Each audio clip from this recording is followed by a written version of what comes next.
1 and 1/2 cup of flour, half teaspoon of it of salt. Mix. In another bowl, mix the egg.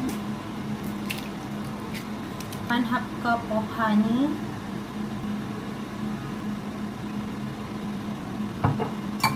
Melted butter.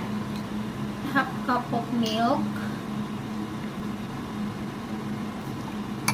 1 teaspoon of vanilla.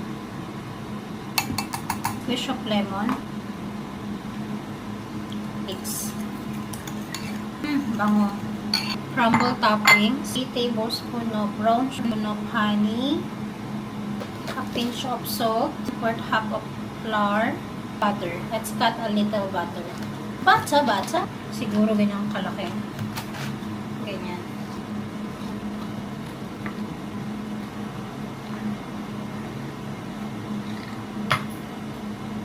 Toppings. Set aside. Balik tayo dito. Naman says here. Then, i-mix na natin yung dried ingredients sa wet ingredients. Ay,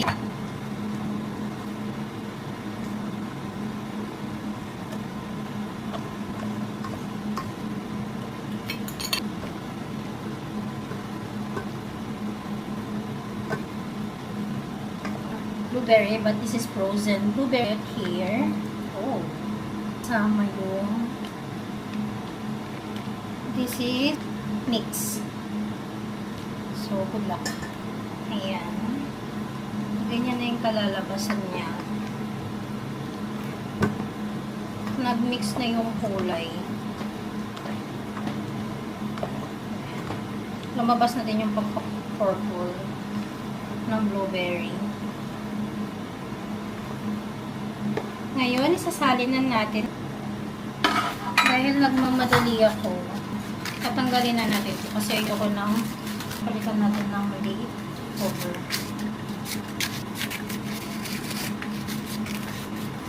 Yan. Pretty. Right here.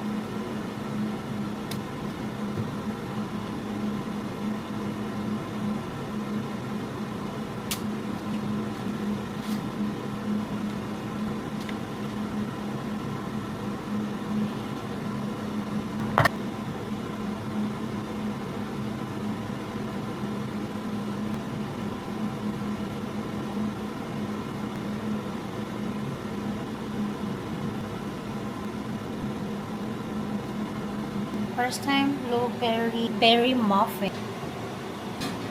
Ay, namumula. Oh my gosh!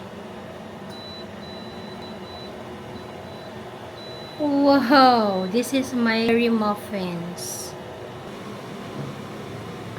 First time berry muffins. Mix kasi ito ng blueberry at berry. First time. I-ano muna natin ito. I-rest. Natin yung bao ni Daddy. My gosh, ang ganda ng kulay niya. Ang ganda ng color niya. So, first, ang tonkatsu. Ayan. Yung sauce. Rice. Ayan, pretty too. Ayan. So, siyang tanggalin na. Ooh! Pretty. Lagay natin.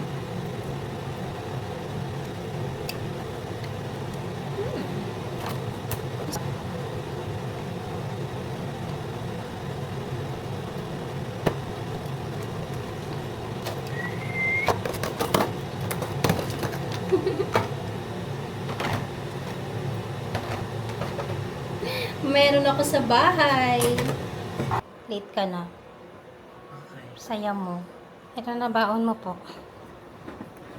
Thank you. Love you. Tikman mo yung muffin ko. Dapat i-rest pa daw ito ng 10 minutes. Kaso parang 1 minute pa lang siya na-rest.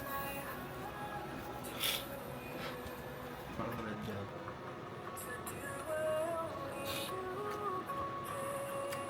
Hindi ganun katamis na.